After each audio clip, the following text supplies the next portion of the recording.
So we didn't have a great relationship. So I go stay with my grandfather. I was the only boy, so I just did what I was told.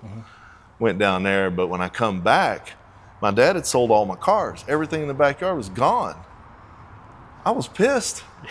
I mean, I was a kid and I was, I knew my place, but I was mad. And I think he'd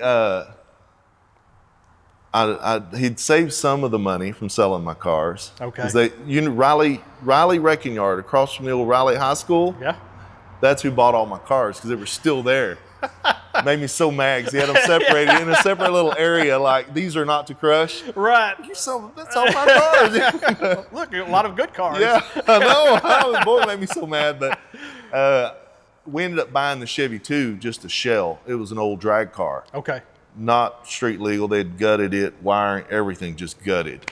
And he drug it up. I think he thought it was so far down the road that I'd never get it going. It was kind of a pacifier, just here, peace offering, Right. Leave me alone, work on this. Gotcha. Man, I drug home an old station wagon that had everything complete.